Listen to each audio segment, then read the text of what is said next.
Good evening, everyone, and we are back with another Chair League cast, this time between Team FSG and Metrocasuals. We are in week 2 of Chair League Season 3, and I am Dualistic, and with me is my trusty co-caster, Scapegoat. What's up, guys? Welcome back. So how are you enjoying this patch so far, Scape? Well, I feel slow. I don't like the move speed change, but it's gonna take more than a couple of days to get used to that. Otherwise, it's working out pretty nicely, at least in our favor.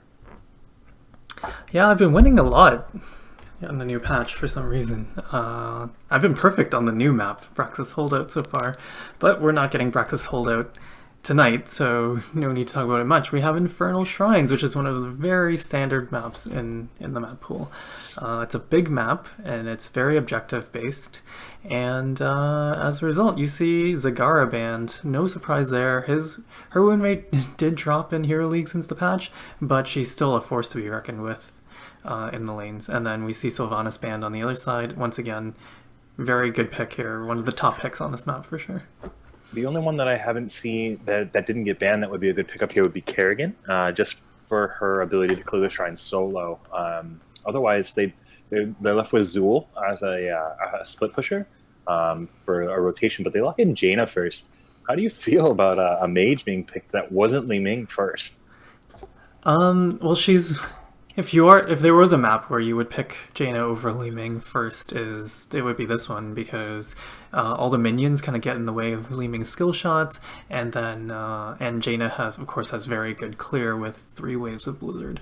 So I'm still surprised to see her picked first, though. Like you said, Kerrigan is very strong on this map because she just has infinite sustain off those monsters from her level 1 talent, and she can reposition herself with the Ravage constantly, so it's very hard to catch her.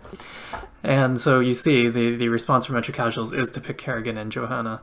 Of course, Johanna was changed in the patch. She has Knight Takes Pawn built in, kind of a half as effective version, I guess. But it doesn't affect the monster still, so it can help against lane pressure should FSG go with something like Azul, but just kind of a standard overall good pick. I mean, her blind isn't very useful against Jaina, obviously, but no doubt FSG is going to pick some auto attacker eventually. Yeah. And then we get Brightwing and ATC locked in. Brightwing's great for her passive heals, just hanging around and not having to go back to tap for health, but it's not as often as you would like. So the sustain, if they go solo Brightwing for heals, isn't going to be as ideal against a Kerrigan, because you can't forcibly heal anybody. There's no targetable heal unless they take Blink Heal at 10, but even then, that's two shrines before you get level 10. Yeah, and against Kerrigan, you can seriously consider strongly to take Emerald Wind. Yeah.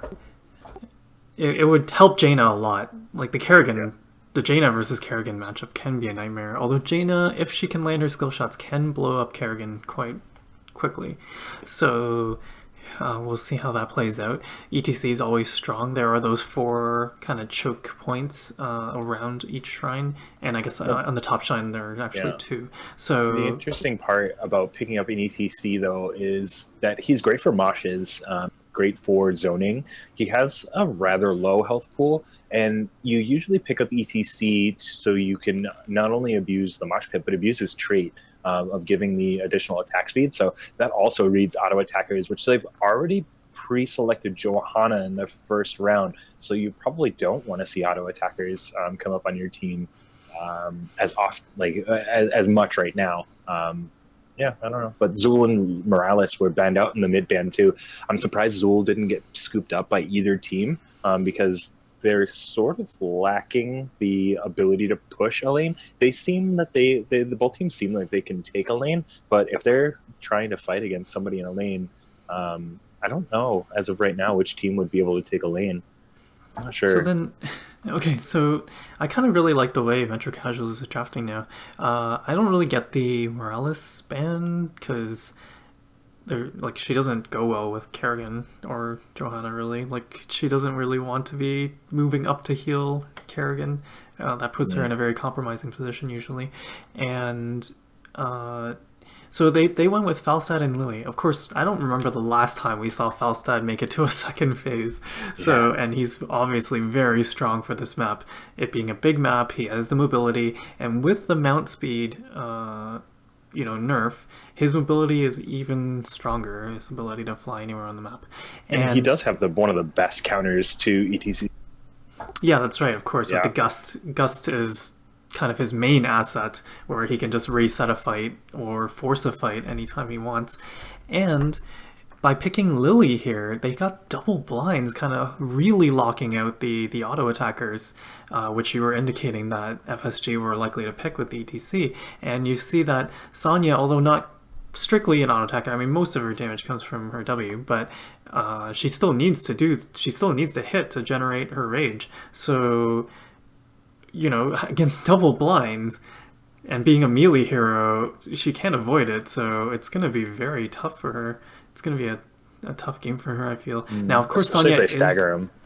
Yeah, and they do need to look to do that. And but Sonya is very good on the shrines because of Whirlwind. So she's another hero, much like Kerrigan. You can kind of just leave on if you've won the fight, you can just leave Sonya on the shrine and then go do other objectives. Lunara, of course, is a very safe pick. There aren't any divers other than Kerrigan on the side of Metrocasuals, so she's likely to be very safe. And if she takes Leap, there should be no way Kerrigan can even catch her.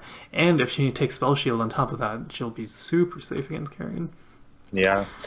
The Nazeebo pickup as a last pick too really strengthened their lane clear and allowed for a split push. Nazeebo is a very underrated hero, I feel, in Chair League. I don't see him picked very often, but he does have an excessively high win rate in top levels of play.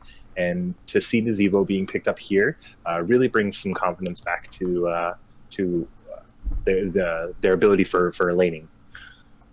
Yeah, it is an interesting pick. It's not one we see a lot. He can't really clear the shrine minions too fast. No. So I wonder if they're just gonna have him do like a kind of split push roll. Of course, we see that split push is really much stronger now since the mount speed decrease. So, and of course, taking mercs is much more important as well. So.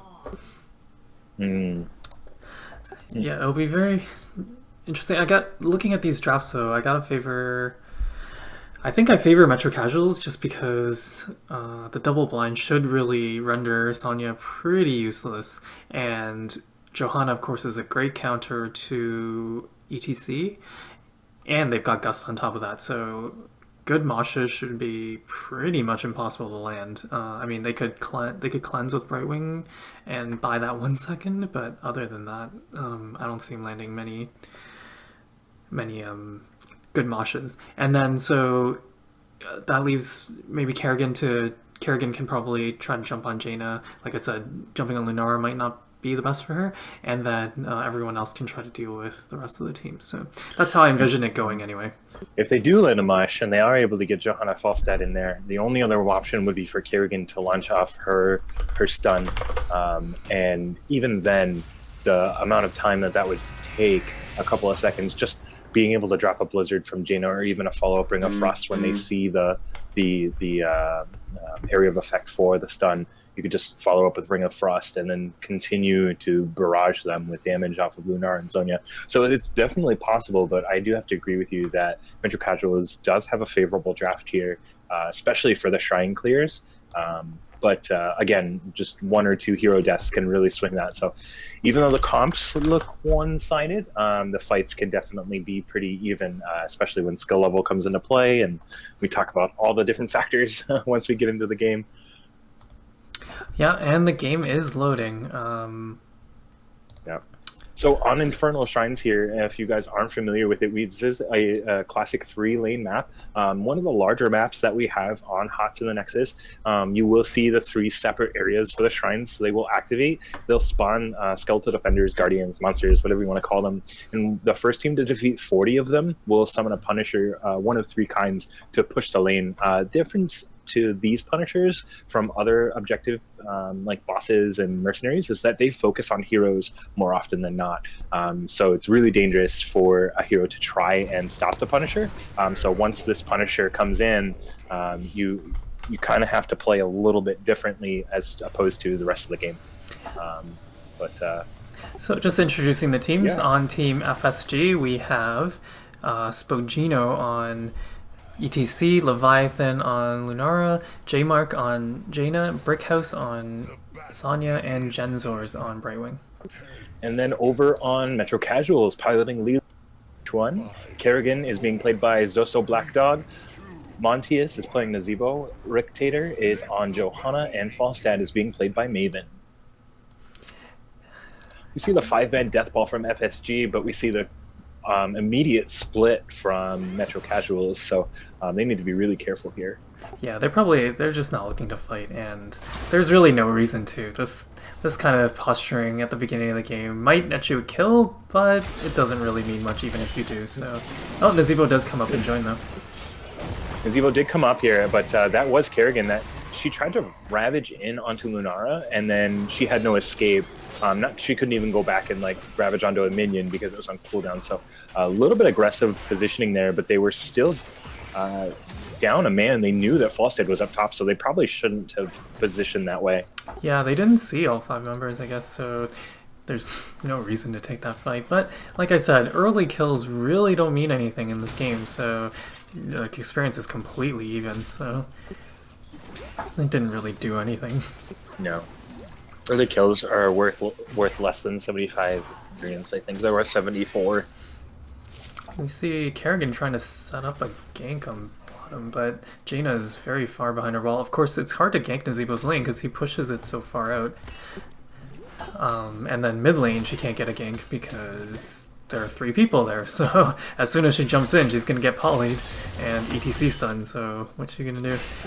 So really her only option is top, which Falstad seems to be really controlling.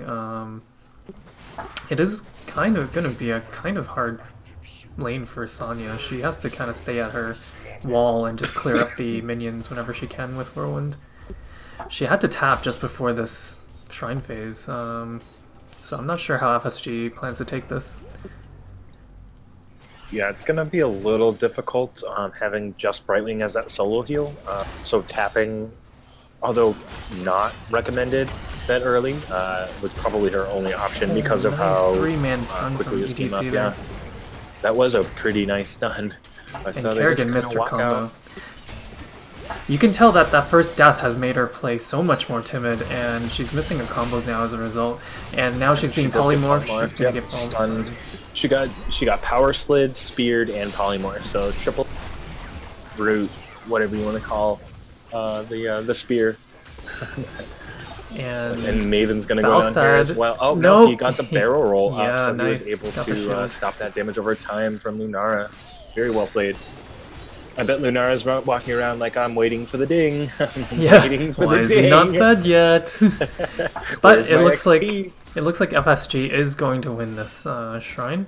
So we see Metrocasuals spreading out. No, Kerrigan's coming back in. I think Metrocasuals should just give this up. They're not gonna get this no matter what. Yeah. No. So there we go. Falstad flies top. Yeah. So they are deciding to split for the Oh, first they need to Punisher. get back behind the wall. Yeah, it's gonna jump, and it did jump. So this will most likely be a front wall if this plays out properly, especially with Lunara. Although early game Lunara not as damageful, if you will, not as full of damage. But Nature's Culling could be an issue later.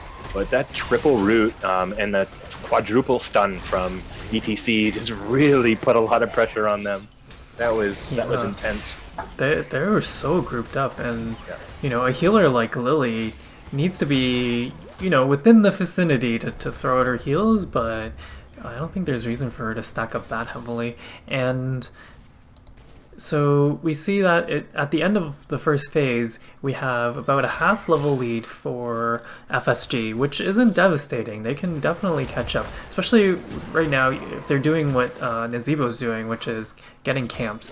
Their team is much better at getting camps than FSG, other than outside of Sonya, of course. Yeah, Sonya is a great PvE player for this map, but she is stuck in that top lane because I don't think I've seen anybody rotate up top yet to help her out, because you know that she's got to be saying something like, "Hey, I can't win this lane. I can keep it at bay, but I can't win it." And that's evidenced by the fact that there's no ammo missing or damage on a Metrocasuals wall on the top, but there is ammo missing and a little bit of damage on the wall up on FSG side. So. It is obvious that Sonya is not winning that lane. Yeah, and I wonder, like, they should just send Brightwing up there. Brightwing can actually hold her own against Falstad and then free up Sonya to take some Merc camps, because unless they're waiting for some kind of timing situation, maybe they're just waiting for the next shrine before they do that. That will be coming up rather shortly here as well. Yeah, I feel like they should start and start some lane pressure up top. ETC just getting the power side out of there, making it to C. Lunar is just going to stick around, clear out this last javelin throwing Khazra. Something. Khazra spear tosser. That's what I'm going to call him. Spear tosser. Spear tosser Jim. Alright, so the shrine is top, and this is pretty okay for both teams, I feel. Now, this is an arcane Punisher, so this is one of the most. This is the most powerful Punisher on the map. Falstad having a barrel out of there, just barely making it through the blizzard. You can see the character combo come down on the ETC damage. And Brickhouse. That was insane. Brickhouse needs to really get out of there. She was way too far forward. That whirlwind wasn't going to do anything, but Nazeebo just barely getting the last cup from Lily. Leviathan has a stitch of health left. Look at how low Metrocasuals are. The whole team is under 50%, and they just couldn't finish anyone. Can't get in there. Yeah, J-Mark just couldn't get in there. He hasn't taken any damage, so he wasn't too far forward. Good positioning, but even still, the health bars are so low that just a couple of damage dealing spells could really take one or two of them out, but not anymore. Lily's used almost all of her mana to heal everybody up, so she's no longer able to re-engage. Kerrigan's also out of mana, and Rectator is low on mana, so this is a completely healthy FSG coming in here, and very unhealthy Metrocasuals that are sticking onto the shrine. They're only 10 away, so we'll see if they'll stick it out and sacrifice somebody for get out and regroup, actually, because Lily has 0 mana at all. They actually have no healer. And that's just going to be lots of extra damage over time. We're not going to get Kerrigan. We're not going to get Johanna. Kerrigan just barely escaping with her life. They are only 7 away, and Falstad is still mid at this time. He was not a part of that fight. Oh no, he should have come in. Yeah, he would have been the 7 minion monster difference for sure. Yeah, Falstad's definitely good at clearing them, especially when they're grouped. Especially after 7, in which he took Boomerang. Yeah. We did see Hammer Gains, a nice Korean build coming on. They are level 10. FSG's level 10. They really need to be careful here. It's Mosh Pit on Johanna and Johanna only.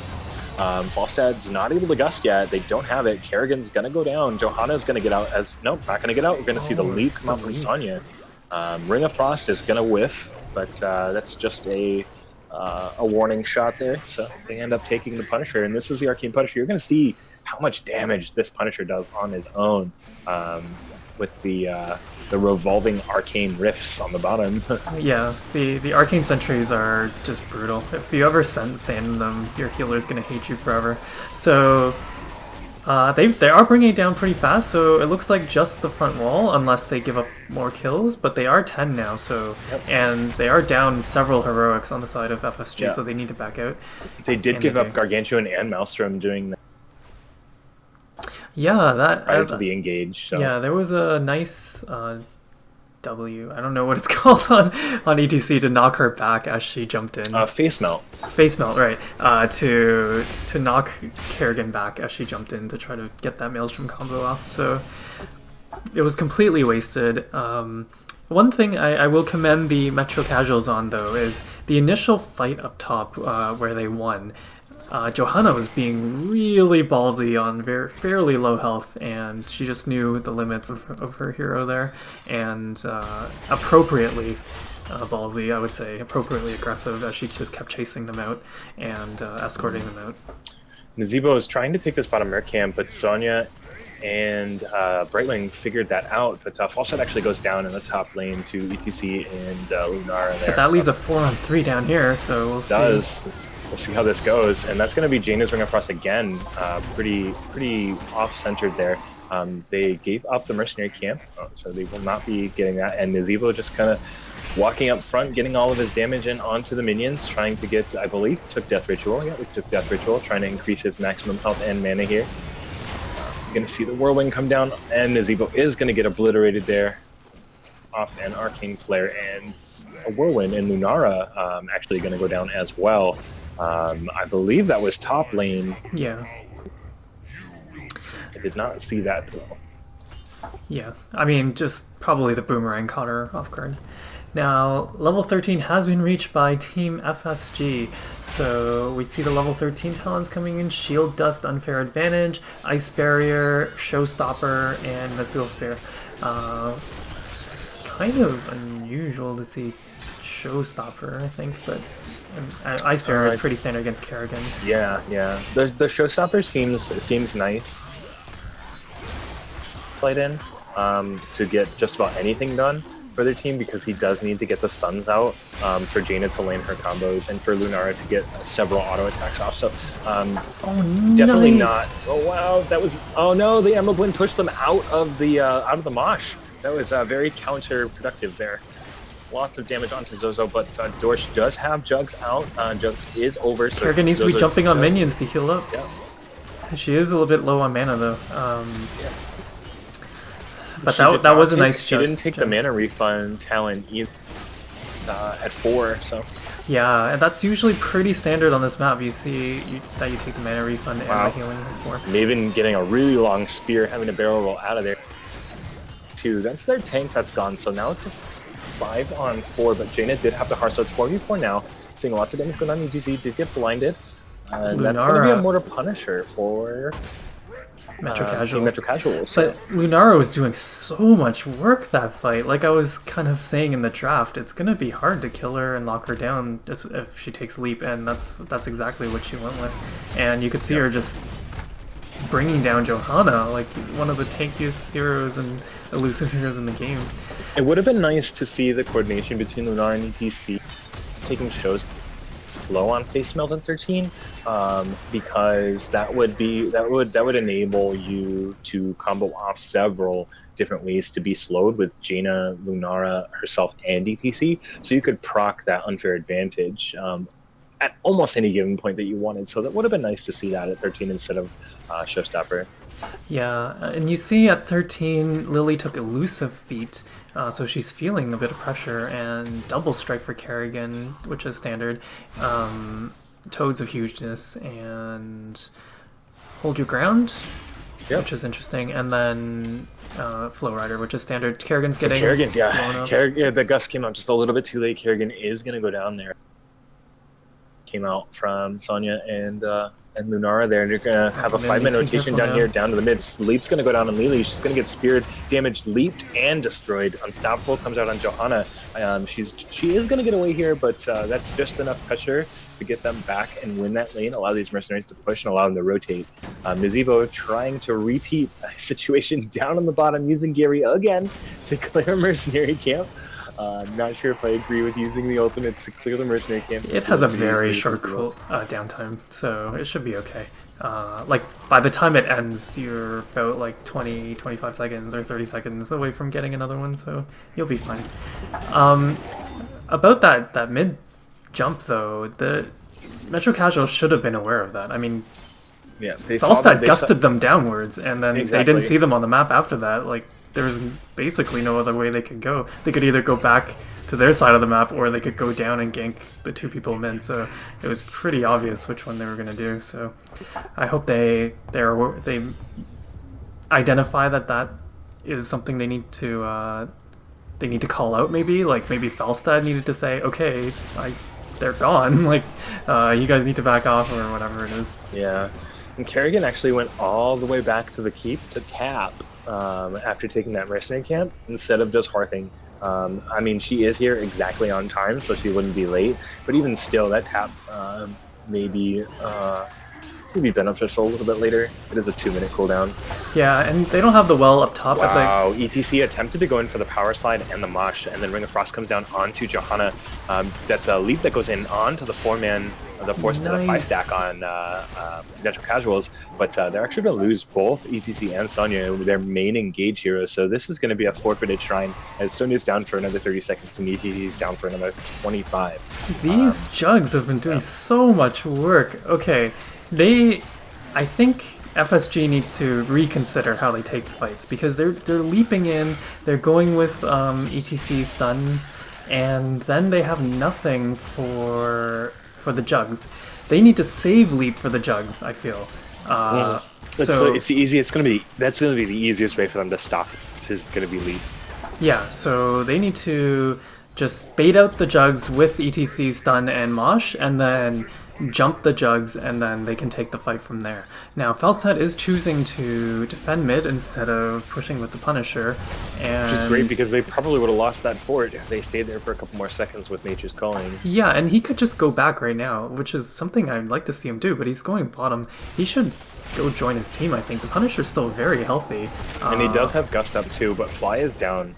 So he could have just walked back up there, though, from mid, right after he cleared up that one wave and scared them off. So I have to commend, there was a great play. That was a great play from Metrocasuals, though, in that last team fight, keeping Johanna alive. I did not think she was going to make it, but here's a kind of a wasted jugs, and she gets stunned out of it by ETC's Power Slide. Oh, nice Blessed Shield, though, to interrupt that and maybe save Lily's life. She does have fast feet, so we'll see what happens. No, nope, there's going to be a double stun and a spear and a whirlwind. Johanna's not going to be able to do anything. That's going to be Leaping Strike just to get ahead of her, to keep Rectator slowed. This is most likely going to be a kill. Yeah, absolutely, especially with the crit rise on Polymorph. If I'm not mistaken, that's what it was. Yeah, that was a vulnerable. I didn't know if it was Northern Exposure or not, and it was one of them, but she was so they got the double vulnerability going, and it is very rough for anyone who gets focused like that. If they can coordinate those two going on someone, and everyone should die, even Johanna. Even with jugs up, I don't see how they would save anyone. Yeah, and just look at the damage over time that Lunar can deal to structures. It's just absolutely impressive. So you see, this time Nazebo isn't using the Gargantuan. Perhaps, knowing your disappointment. He may be destroyed in the process. 5-man rotation bottom. Often doing the camp faster is important. So that was Gust. They didn't have a minion wave. They were standing under towers. There was no way they were going to stay. I didn't want them to stay there another second, so he gusted them away.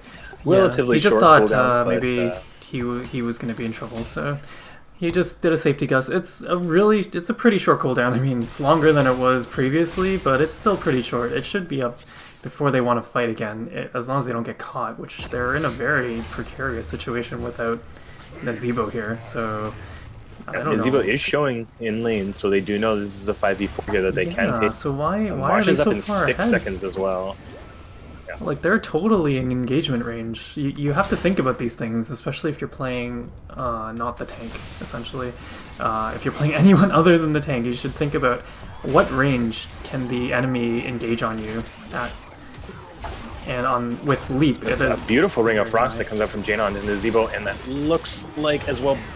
Is that Lily? That was Lily as well. Yeah, that was Lily as well. Jugs comes out. That's Maelstrom as well. We see Unlock Wind go down as well.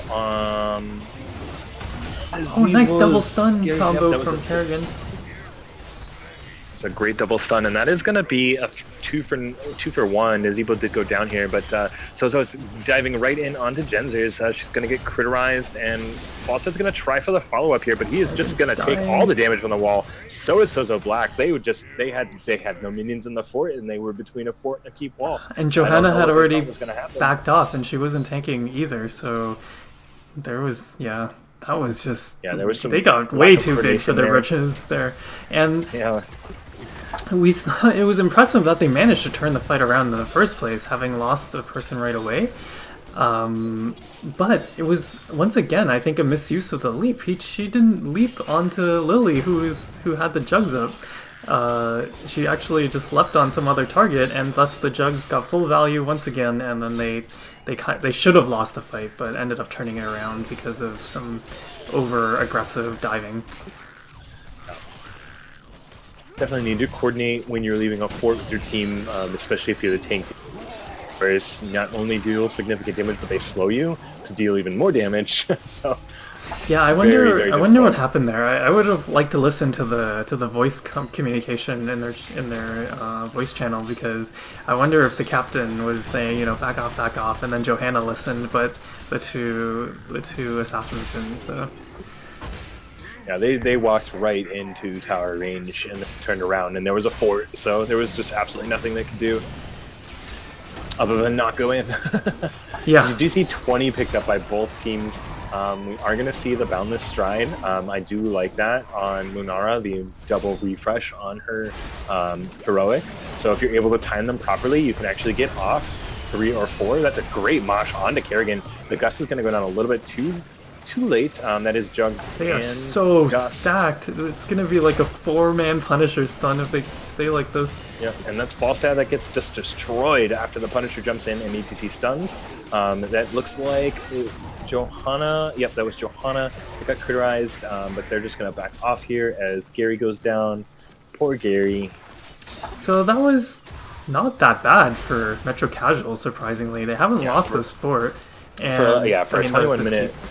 For a 21-minute Punisher, yeah, they're gonna lose it now though. Yeah, they're gonna lose it now, but that's still not the worst. The game is definitely not over, and they're on even talent here, so they can definitely fight and come back into this game. And once again, they can try to get more control. They can organize their fights a bit better. They know that they've been using the leap suboptimally, so the jugs is kind of their trump card right now. As long as Lily's in a good position and she waits out the leap or something like that, she doesn't get caught in the mosh like she has been a couple of times, I want to say, which is kind of inexcusable, to be honest.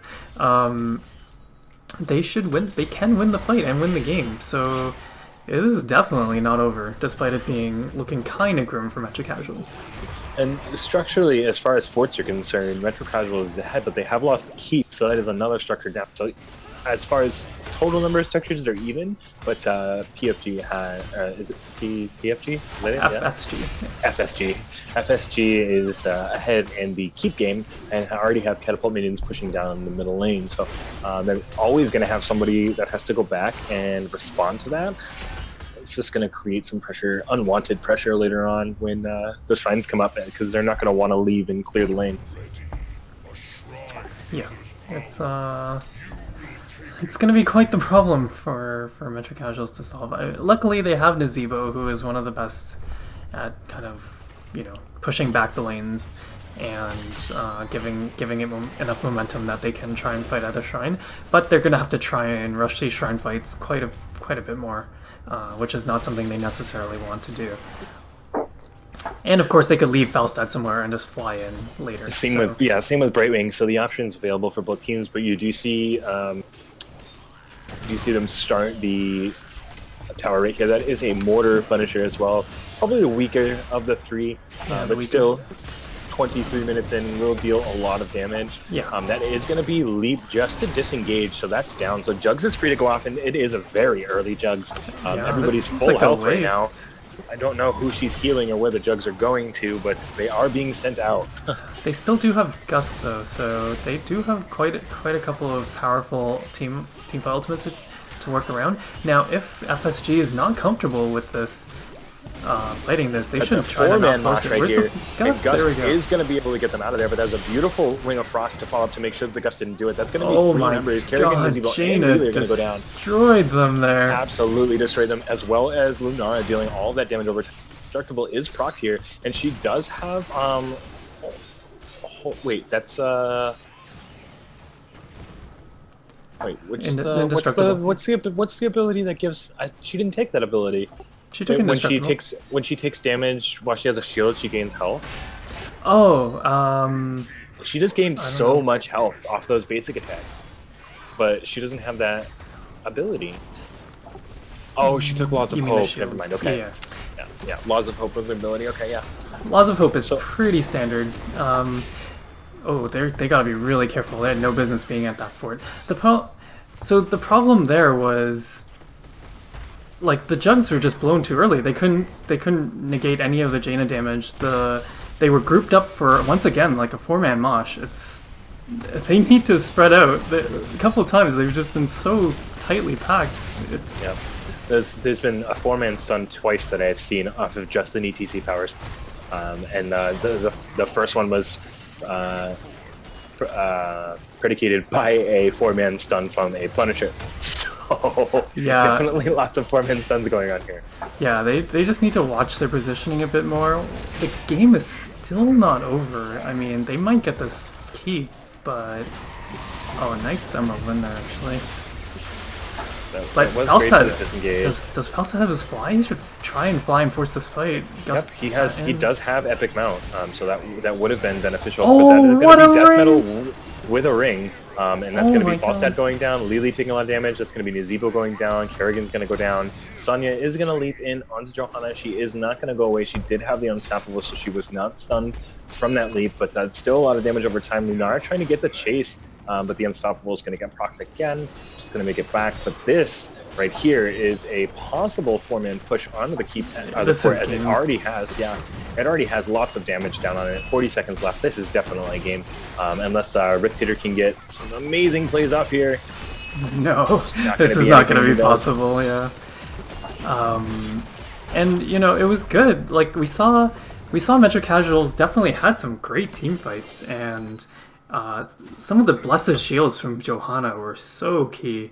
And Jugs Spot on often for got interrupting Moshes too. Yeah. yeah, but the difference was in the fights they were winning, the Jugs got full value.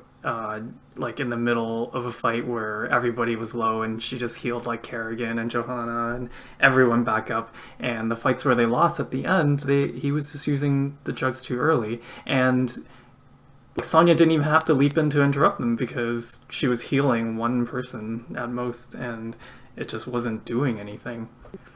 Yeah. And then, of course, the other mistake we identified already was that they were just too clumped up. 4-man power slides, 4-man moshes just shouldn't be happening. Yeah, especially with the difference in characters you have here. You have Johanna that can find, she can proc Unstoppable, so she's not going to get stunned. You have range at a Falstad, range at a Lily, range at a Nazebo, and melee on Kerrigan. There's almost no reason that any combination of 3 of them should even be that close to each other. And if that was ever a possibility or a necessity, it would be Lily healing up somebody that's an assassin or a Nazebo, and then Johanna there for the tank. So 3 of them, understandable. 4, almost inexcusable, because it just opens up, especially against an ETC, and when you're fighting a Punisher, opens up those huge stun opportunities where you're basically standing still for two seconds, a second, 2 seconds, which is plenty of time for enough damage to go down from Jaina and Lunara. Yeah. So, you looking at these charts though, oh my God, look at the damage that Lunara did. Bambi's top revenge. Top siege, except from Falstad, that's about only about 1,300 difference there, and then obviously tough damage in hero damage as well. That damage over time really does work with Nature's Culling for the siege damage, and then the unfair advantage, being able to proc the slows on Jaina and her own slow on Lunara. So very interesting, even without the face mount talent at 13 to increase their amount of slows. They were able to pull this together. So it was really interesting, really good to see. Yeah, we saw some big Ring of Frost landed, especially in the last couple fights. And the first couple, not so much, but the last few, when it counted, they were really good. Well, I mean, it counts at all phases. But yeah, it kind of sealed the game with those Ring of Frost. She was getting like 4-man Ring of Frost, and Of course, some of them set up by the ETC stuns, of course, so that was great. But they did have some miscoordination too. Like we mentioned, the Brightwing pushing people out of the mosh pit and stuff like that. So hopefully they can clean that up for their placement match next week. And this was a match between two teams that lost their first week. So for FSG, it's nice that they could pick up their first win of the season, and then for Metrocasuals, still looking for their first win. And I can definitely see if they clean up their positioning a little, their team fights weren't that bad. They were winning some fights that they should have lost. For example, when they lost a hero early at the mid shrine, I think, and then they just completely turned it around. And if it wasn't for some over aggressive diving past the fort, they should have gotten that shrine the third or fourth one. Yeah, and they should have gotten the fort, and then they would have had the Punisher pushing the keep, and then they would have been the first ones with the keep, maybe. Yeah, because that Punisher that they lost there ended up allowing them access to keep afterwards. So that was definitely a turning point there. The diving, the excessive diving there was a turning point in the match. So yeah, looking forward to seeing more from Metrocasuals and FSG next week. And once again, I am Dualistic. You have tuned in. You just watched Chair League Season 3, Week 2, match between FSG and Metrocasuals. And my co-caster was Scapegoat. Where can they find you, Scape? Twitch.tv/AR. You cut off there, so I'm going to complete it for you. ARG Mikey. Actually, I guess I shouldn't be calling you Scape anymore since you're casting under this ARG Mikey thing so that you can be more consistent. So twitch.tv ARG Mikey. Thank you once again for joining us. And I have a cast tomorrow night for all of you viewers if you're interested in tuning in. And it will be at 10 o'clock Eastern. So I will see you then. Thank you very much for watching. Thanks, and everybody. Thanks to all the players for playing. Take care.